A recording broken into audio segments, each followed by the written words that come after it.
Today, I'll be speaking about whether the farmers' protest stands to benefit only the farmers or India as a whole. Let me begin by saying what the farmers' protest is, for those of you who are not aware of it.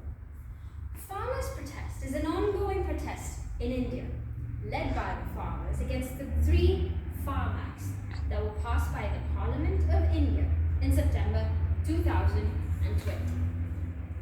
The government claims that these Farm Acts will make it easier for the farmers to sell their produce to big buyers, and they dismiss these protests as based on misinformation.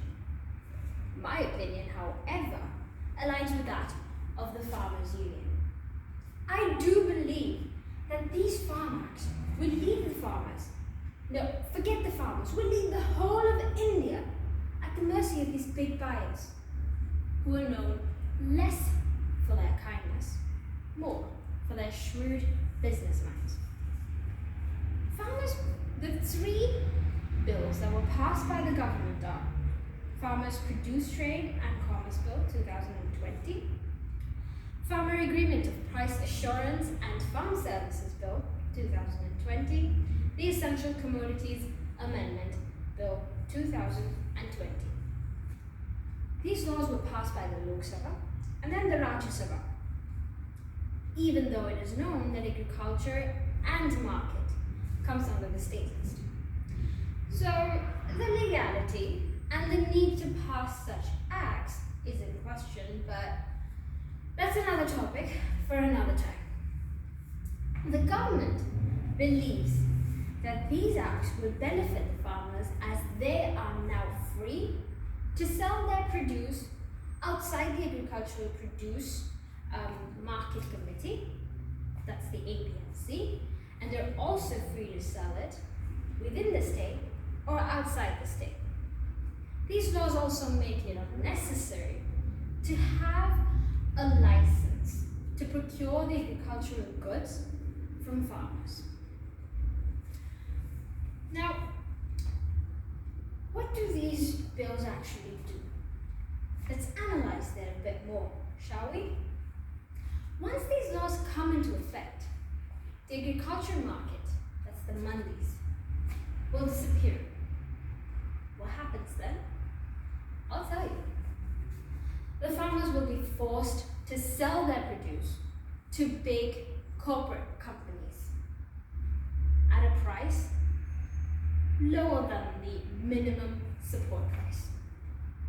And also because these laws do not require anyone to have any kind of license to buy the agricultural produce from farmers, it increases the risk of farmers being exposed to fraudulence.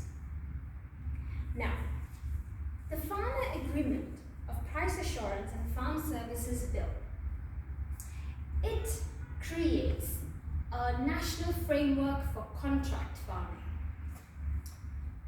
In the year 2002, a contract farming policy was introduced in Punjab, but it was scraped away in 2012. Why? It didn't work out well for the farmers. When the Britishers were around, we had contract farming then. It didn't work well then either. I've heard third time's a charm, but I'm not so sure. Don't get me wrong, I'm hoping that third time will be the charm though. Now, furthermore, cereals, pulses, and oil has been removed from the essential commodity list. What does this mean? This means that these items can be hoarded and the government no longer have any control over the production, supply, and distribution. So these items, they end up in the hands of corporate businessmen, and we all know that they favor profit over the needs of common people. So how do you think this is going to work for us? From what I see, these laws are not affecting the farmers alone. They're affecting all of us, you and me. The farmers are not fighting for their rights. They're not fighting for themselves. They're fighting for the whole nation. And I think it is time that we stood with them and fight with them. Thank you.